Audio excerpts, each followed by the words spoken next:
Well, a California judge recently halted the implementation of Prop 12 in California.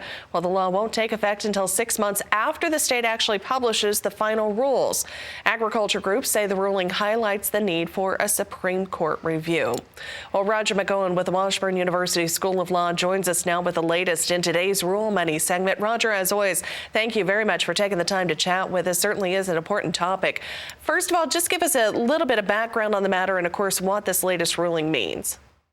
Well, Janet, good to be with you today. It was back in the fall of 2018 in the fall election in California that voters passed Proposition 12, which bars the sale of whole pork meat as well as other ag products, including poultry. But the focus has seemed to have been on pork, no matter where it's produced, not just in California. And this is the issue. All across the country, producers are going to have to comply with the California rules if they want to sell into the California market. And basically what it focuses on is barring sale of animals that have been produced by from being confined in a manner inconsistent with California's regulatory standards. And I call it the hokey pokey law because California's rules say that you have to confine the animals in a system where they can turn around without touching the borders of the cage that they might be confined in. So they have rules for freedom of movement and cage-free design and minimum floor space. And that law, as you indicated,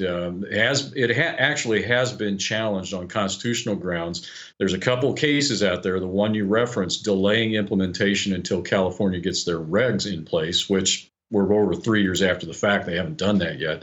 And then there's a prior case that is currently before the U.S. Supreme Court on the constitutional issue of the whole thing. Roger, you mentioned getting those regs in place for California's Department of Agriculture. Delayed in doing that. Why do you think that is? Who knows? I have no clue.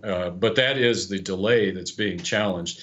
The law was supposed to take effect January 1 of this year, but the second case that's on a tract out there, the judges said, well, you got to get your rules in place first so that we can define what the law means. But that's the sub case that's out there. The other one on the Dormant Commerce Clause issue is currently before the U.S. Supreme Court. So considering the delay and the pushback and the ongoing back and forth that we've got, what would you say is the big takeaway from the conversation, and where do we go next? Well, we're going to have to wait to see what the U.S. Supreme Court says about all of this. I mentioned it does invoke what's known as the Dormant Commerce Clause. Justice Thomas doesn't even believe the Dormant Commerce Clause exists, so we'll have to see how this shakes out.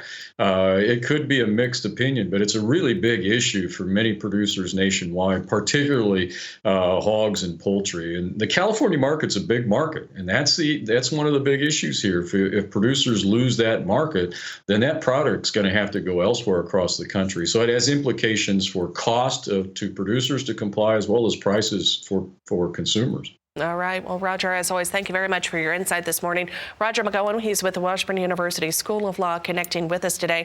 Go online to washburnlaw.edu/WALTR for more information.